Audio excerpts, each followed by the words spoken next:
Howdy, all you delicious people! I'm here today to view Alone in the Dark from 1982.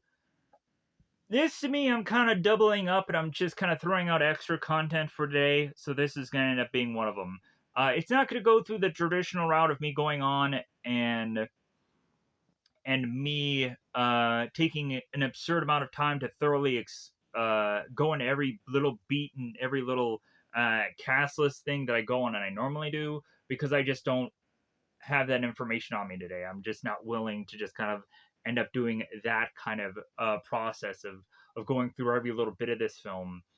But I am going on and I'm going to explain this movie because I was kind of deciding of whether or not to even review this movie just for how it turned out and how it's just kind of like, I don't know about this one. And plus, also, I wanted to go on and seek out other films that have a little bit more name value or have something that could quite possibly be something more that people might be interested in, and I was just kind of like, I don't know about this one.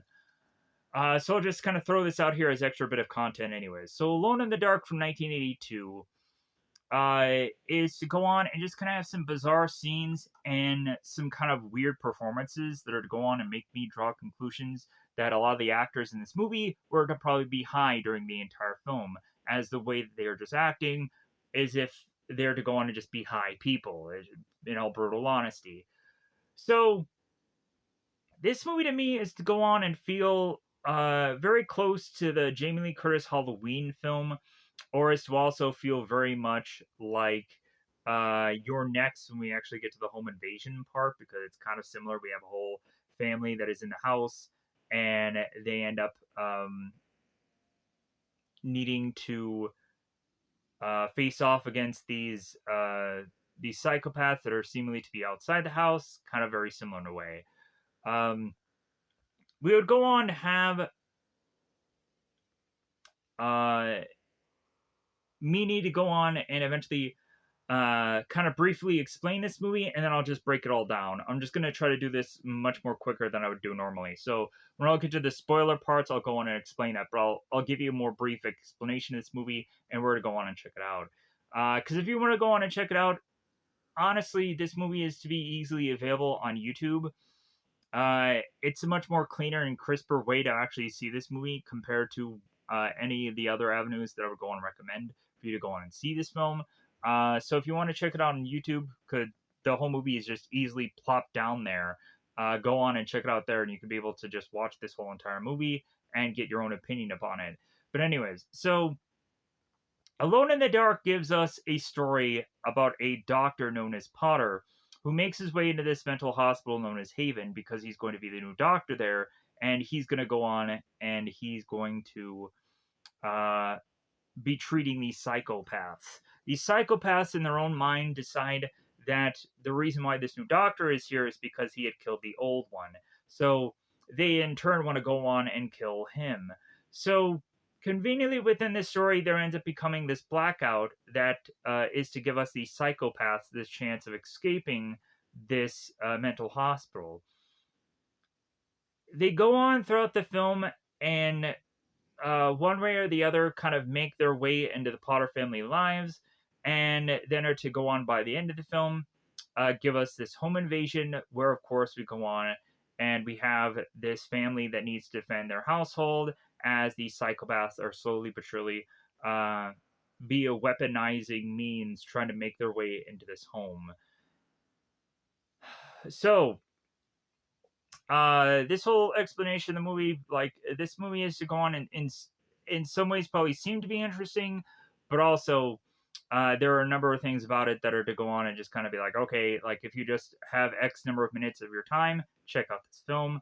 Um, like this movie was to just go on and, in my honest opinion, grading wise, to be like the hardest passable of films, but logically, I would just say again, if you just have X number of minutes of your time and you want to watch a film like this, if you want to see a movie that's similar to Halloween, then check out this film. But yeah, like it's to just kind of be one of those movies that are just fine. It's just something to watch.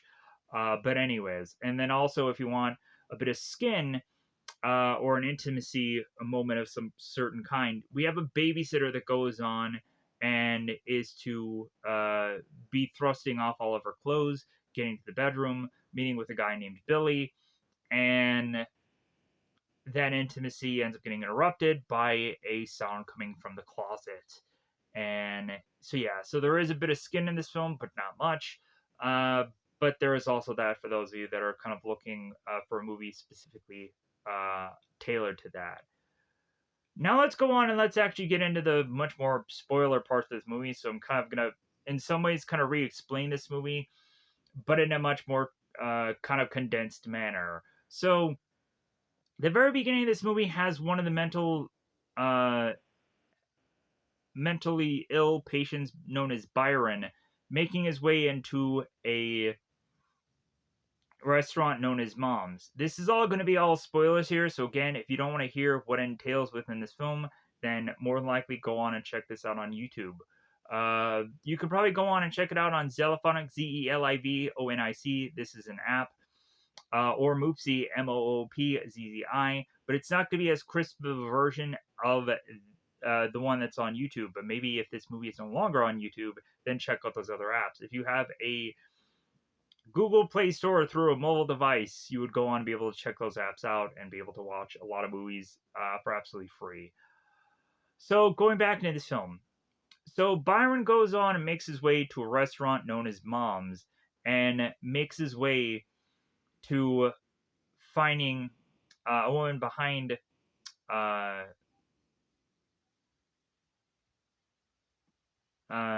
behind this kind of table here, going on and giving Byron what he's to go on and usually order, which is just this fish that's just to be on this plate. It's a whole fish. Like, I don't know why it's there, but it's just there. It's just to be goofingly be a thing that is to be very off-putting here. We all of a sudden have this chef that comes with this huge knife like we see here, and then all of a sudden we have all these people in this restaurant starting to go into almost like Bible verses. Byron then goes on and has these chains that are to be thrusted upon his legs. Byron is to be spun completely around to where we have this chef that goes on and takes this huge knife and cuts him in half. Byron is to go on and wake up here to realize that this is all just a weird dream sequence. We would go on to then have Potter that is making his way to, of course, this mental hospital known as Haven. Potter goes on and is to be asking this receptionist if he can go on and see Bane, which is to be this guy, and the receptionist goes on and tells him, no, you can't go on and see him, and Potter goes on and says, like, so when will be the next time that he's free? And the receptionist goes on and says, like, well, he's free anytime. It's like, well, why can't I see him then? And then the receptionist says, because he's invisible. So Potter goes on and makes his way to Bane and ends up re-explaining the whole confusion about the whole not being able to see him thing. And Bane goes on to explain, it's like, well, to my receptionist, to her, I am invisible. And so Bane, we would go on to find, is very sympathetic to his patients and is to be a kind of very overly nice guy, but you want to probably assume also that he's probably taking some kind of drugs of some kind. But anyways, Potter goes on and makes his way home after meeting Bane, and is to just be like, well, yeah, like this doctor is so weird, but he ends up getting results. So, so we have Potter that goes on to explain to his wife that his sister is coming to town, and his sister is to be going by the name Tony. We also have a guy who eventually kind of makes it into the screen, and his name is Tom. So if you get confused of Tony and Tom, because I probably will, because their names are so similar, I apologize. But anyways, or I will probably even get confused. But anyways, I'll try to clear things up as best as I can. So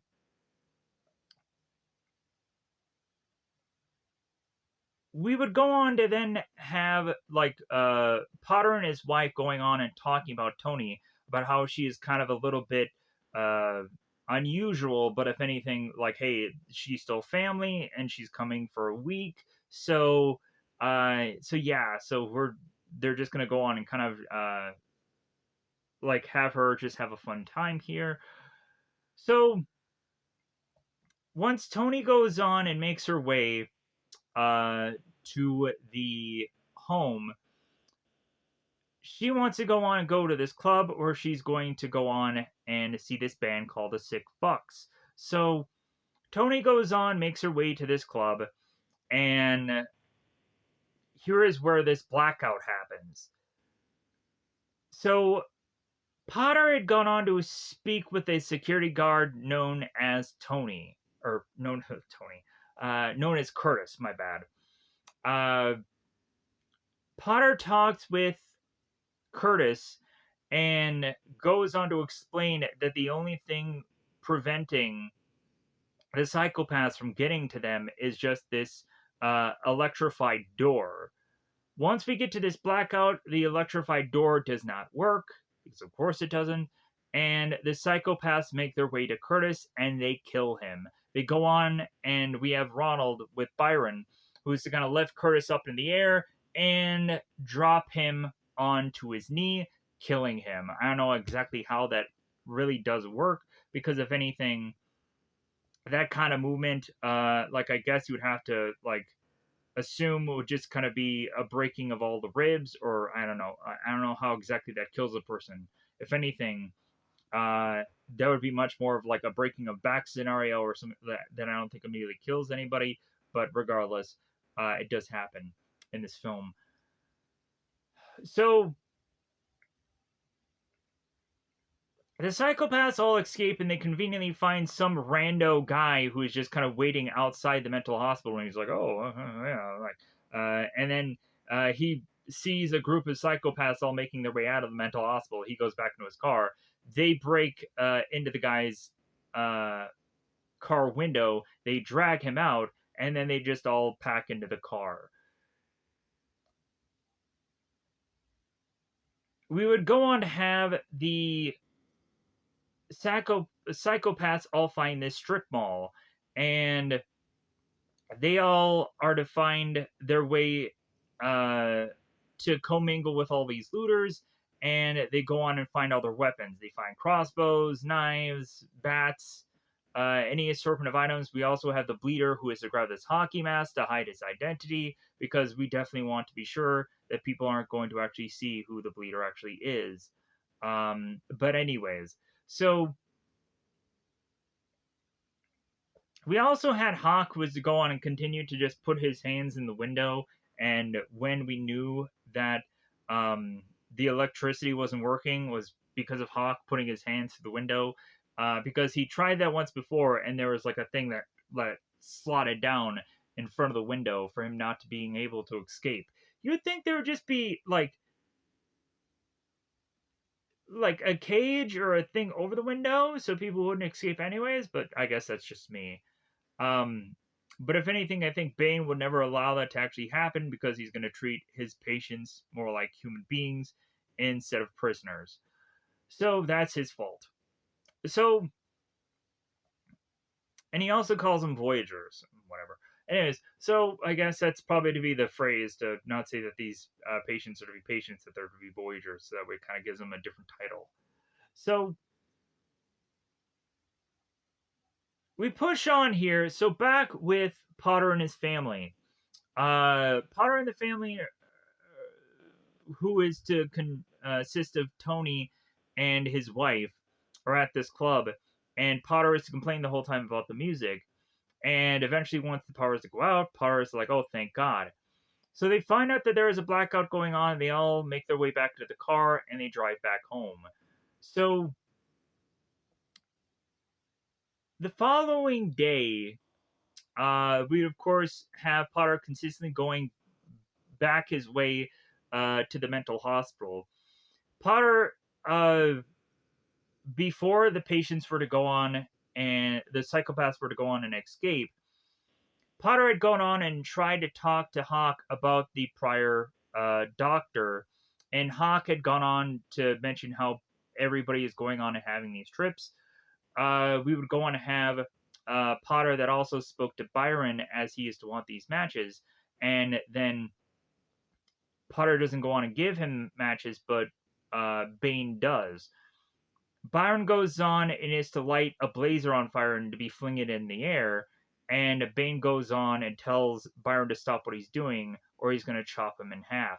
And then Potter goes on and tells, or Bane ends up telling Potter what he had told Byron, so that way we now understand why the whole dream sequence had went off the way it did. Because Bane goes on and tells Potter, yeah, I told Byron to stop what he's doing, or I'm going to chop him in half. So we go on to have Potter that eventually is to go on and need to call this babysitter Bunky, because what ends up happening is that Tony and his wife, Potter's wife, decide that they're going to go on to this protest. What ends up happening is that they end up getting arrested at this protest, because of course they do. And Potter's wife doesn't have anyone left at home because Lyra, their daughter, is coming home from school, and there's going to be no one to watch her. So Potter's wife goes on and calls Potter. Potter then calls Bunky. Lyra goes on and makes her way home, and there, of course, to be a psychopath waiting for her there, who is Ronald, who's to kind of be the guy who's doing all the heavy lifting and kind of lifting people by the hand, or manhandling them. So Ronald goes on and speaks with Lyra and is to say, hey, how about we go upstairs? Like, I'll go on and I'll show you things that you can go on and do with paper, and hey, you have scissors up there, right? So at some point, Ronald is to go on and disappear, and once Bunky is to go on and make her way here and watch after Lyra, we would come to find that Lyra is now sleeping, and Bunky is to go on and just be like, well, okay, I'm just going to have nothing to do, so I'll just call my boyfriend Billy over, and we'll just go on and we'll kind of have sex in this bed. So Billy goes on and makes his way to notice that there is a number of clothing that is to lead him breadcrumbs-wise to Bunky, who is now almost fully unclothed. Billy goes on and is to be very intimate with a now seemingly naked Bunky, and then there all of a sudden is to be a sound going on in the closet. Billy goes on and investigates it, but he realizes how stupid this probably sounds. Billy goes on and opens up the closet and finds nothing there, but as soon as he goes on and makes it to the bed, he ends up getting pulled under it. And we have to suppose that he ends up getting cut in the throat and killed. We would go on to find that Bunky is to see a knife going through this mattress, this bed, and she is trying to continue to dodge this knife, even to the point where the blade kind of goes through her fingers at some point. So Bunky conveniently ends up going on to dodge all of these knives going through this mattress, to then end up just being grabbed by Ronald and killed that way, as she is to be choked up into the air. I think we'll both see both Bunky and Billy have their throats sliced, but regardless, I feel that if anything, the way that Bunky is to die is just because she had just been hoisted the way she was. Anyways, so we also had the scene where we have to talk about the messenger guy. The psychopaths had all gone on to escape after they looted via this van. They go on and they find this bike messenger, and so they follow him because they simply want this hat from him, as Hawk really wanted this hat for some reason. They go on and they take out this messenger via this van that they're in, and they end up taking the hat. Byron takes the hat to go on and deliver this message while Potter's wife is at home before she goes to the protest, and Byron ends up asking Potter's wife if Potter is home, which he is, of course, not. Byron is to say, hey, then I won't go on and I won't deliver this message to him yet because he's not actually home. I think Byron was just using this as a way for him to find out if Potter is there so they can go on and do what they're trying to do right then and there. But anyways, let's kind of get back to a reset point of after Bunky was dead. So after Bunky is to have gone on and gotten killed and been stashed away at some point in the house, the Potter family is to go on and return and Lyra is to go on and explain to the family about how one of the psychopaths had made their way into the home. These detectives and officers are to go on and be called. Potter goes on to explain the whole situation to his wife about what had happened, and we go on and we do that simply because Potter's wife had been stuck in prison and had to go on and make one phone call that Tom had allowed her to go on and use and kind of bump him for her. And Tony is to go on and then like Tom because he had gone on and done that nice gesture. And eventually that leads Tony to seemingly be interested in Tom to the point where Tony and Tom are going on and just kind of being with one another for a good chunk of this film. And Tom is going on and going to end up trying to help them while this whole home invasion is to go on and be happening. So, until we find out something about Tom, we'll reveal that eventually at some point. So, we go on here and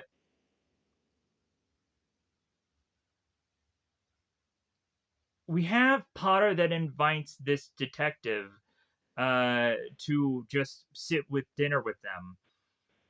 We go on also have at one point where Tony is to talk to Lyra about her being afraid of the dark.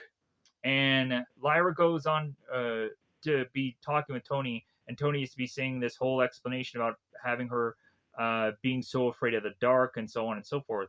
Realizing that eventually Tony will reveal that within this stressful situation, she's to go on and see these burnt victims or these weird kind of ghostly like things that only she can go on and actually see. And I wish they would have actually done something a lot more with that, but they just did this one brief thing. And Tony also gets a little scared about going up these stairs to kind of check if the upstairs is to be okay and not to have any psychopaths in it. And consistently within both of those times that Tony is to have these problems, Potter goes to her and is like, no, I completely understand why you're to go on and act the way you are. If anything, like, it's understandable. We're all scared, and if anything, for you specifically, like, I'm sure whatever you've gone on to deal with is getting a lot worse. So it's very understandable. So they go on and they make their way to eating this dinner, this delicious meal. And so we have Tom that goes on and explains who he is to go on and be, why he is to go on and be here. Tom is to go on and explain how he is to be interested in windmills, and to go on and explain that he was to go on and find a like-minded person who was to also be interested in wind power. And so Tom goes on to explain that, and so the more and more that they start poking at this whole story, we would all of a sudden come to find that there is a noise that is occurring outside. The detective goes on and makes his way around the house to just kind of inspect things to see if everything's okay. And the Potter family kind of just make their way to kind of look to see if the inspector is going to go on and be okay. We go and have the inspector who is to be nearby a tree, and he gets a crossbow arrow to the bate, and he ends up getting, of course, killed here.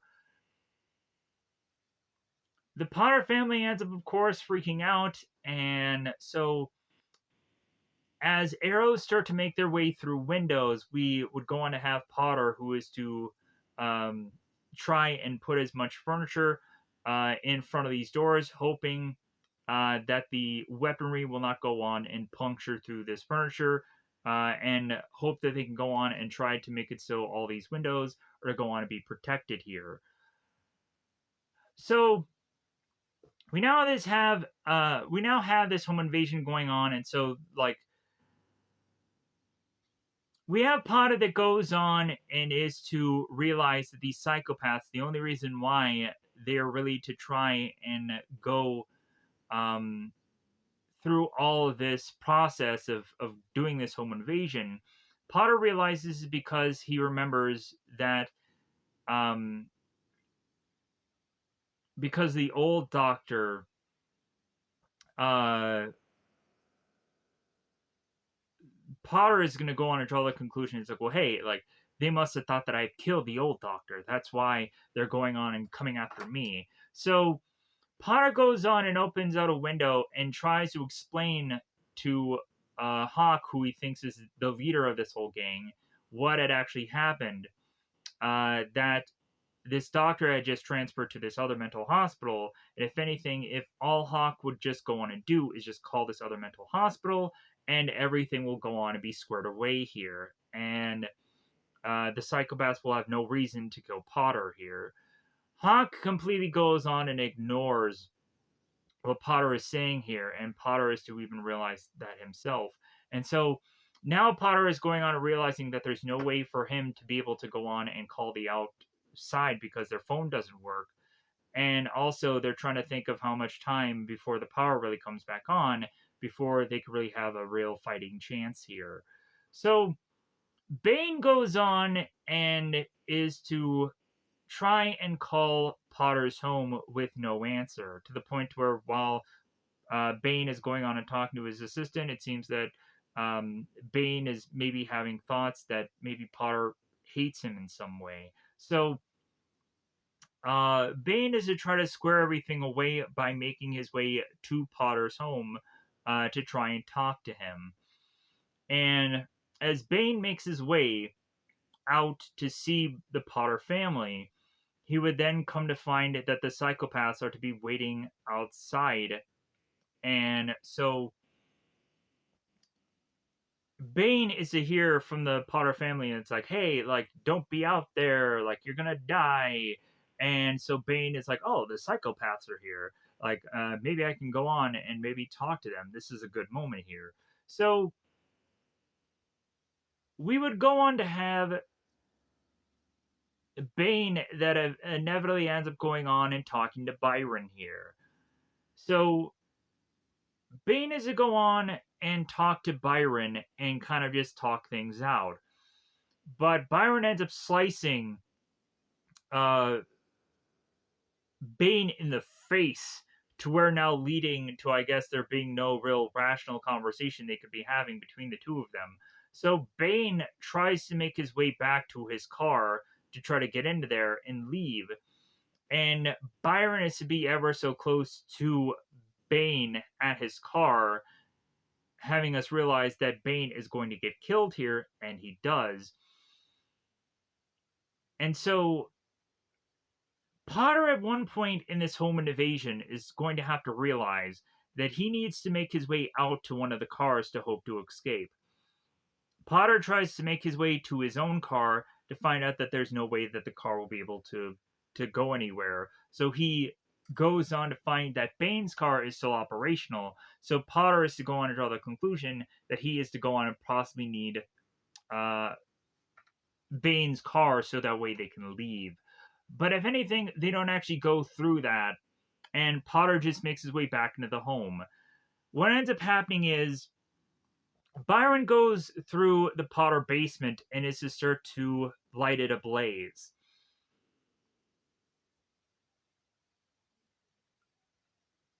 Potter is to now go on and be forced to make his way with this fire extinguisher to not only extinguish this fire, but then face off against Byron. We would go on to almost have Tom be tempted to go down there, but he doesn't. As well as also, Tom is to have grabbed these knives, these cleaver-like weapons, and Potter is like, no, I don't think I can go on. I don't think I can do that. But Potter does go on, make his way down to the basement, extinguish the fire, and then use this fire extinguisher as a weapon to try and knock Byron out, but not exactly kill him, and we'll see him come back. Once Potter makes his way back to his family at the kitchen, we would go on to then find Ronald, who is making his way into the house to make his way through the kitchen. We would then have Tom, who is to take this cleaver to Ronald's back. Ronald is to go on and end up having this bat in his hand, and he drops it. Tom then is to go on and grab the bat away from Ronald, take this bat, swing, I believe hitting further this knife into Ronald's back, which goes on to then have Ronald, who is kind of just whimpering and falling to the ground and dying here. And we then would have Byron that makes his way back to face off against the family, to where Potter is now having a knife within his hands between battling it away from Byron, and then stabs Byron into the back, killing him. We think that everything is to seemingly be kind of to go on and be very much kind of quieted down up until the point where we go on and we have Tony and we have Tom, and the two of them are hugging, and then all of a sudden we start to notice that Tony is to just consistently be hugging Tom, and blood is consistently be dribbling from Tony's face. We would come to find that Potter's wife is to notice that Tom must be the patient known as the Bleeder, and that once that is to go on and end up inevitably get revealed, that the family has to go on and take Tom out and kill him. So they fortunately do go on and they do kill Tom. I don't remember exactly how they actually kill Tom, but they do kill him here. And the only one who is to honestly be left, as far as the psychopaths are to be concerned, is to be Hawk, the leader character. Hawk goes on and makes his way into the house, into the kitchen, and is to have this crossbow.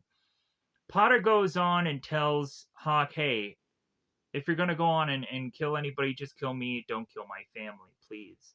And conveniently by that time, we have the lights that go back onto the home, and we also conveniently have on the news the former Dr. Harry talking to a reporter, talking about these psychopaths and talking about how they are Voyagers and everything like that, convincing us that Harry is still fully fledgedly alive.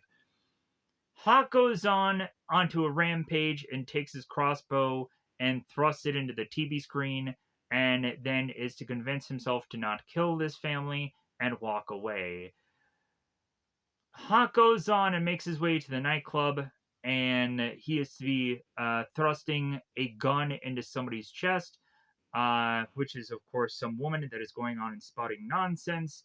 And it seems that Hawk is unwilling to kill this woman, and instead puts the gun down, and then continues to just have a bout of this nightclub. After he goes on and kills this bouncer, or he kind of bashes this bouncer's head against this wall, and takes the money from him and just goes into the club. After the bouncers to go on and say, hey man, $6 per charge.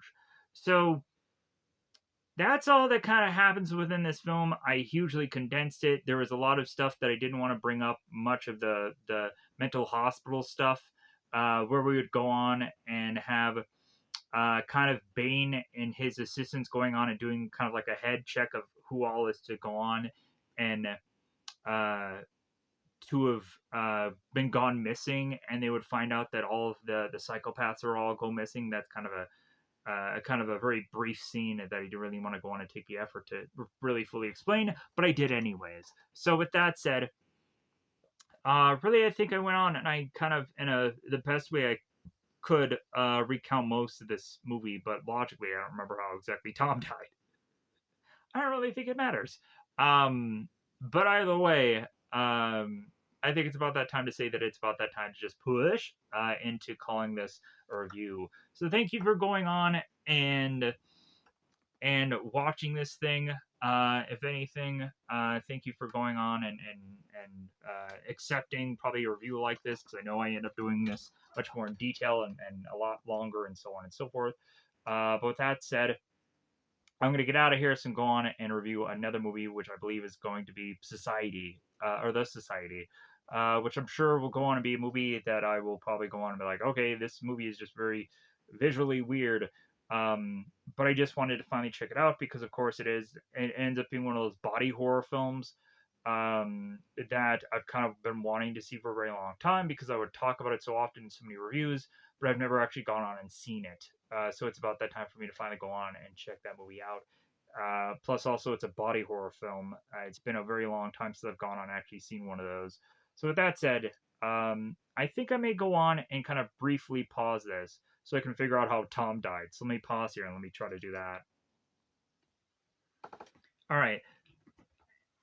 Tom goes on and he dies as after they're to go on and find out when Tom is holding Tony how his nose is bleeding. We would go on to then have Potter who grabs Tom, realizing that he's the bleeder, and Lyra ends up giving her mother this kitchen knife, and the mom ends up going on and stabbing into Tom while he's being held by Potter, and that's how Tom dies. So it's like, okay, I had to figure this out for a minute here. I had to take this moment to just sort of figure out how this character dies. But otherwise, yeah, that's how they kill that character. But otherwise, I'm gonna make my way to just be calling this a video. So thank you for going on and checking this out. This will be an extra bit of content because I'm going to flip around and do everything that I need to do for the day, and then hopefully get Society out, and this will be like a double review that I'll probably put out simultaneously at the same time. Or if something doesn't pan out, then at least I will still at least have this video to be putting out there for a video for the day. So thank you for watching this. I'm going to get the heck out of here. Thank you. Oh, bye everybody. Bye everybody. My usual outro. Smooches.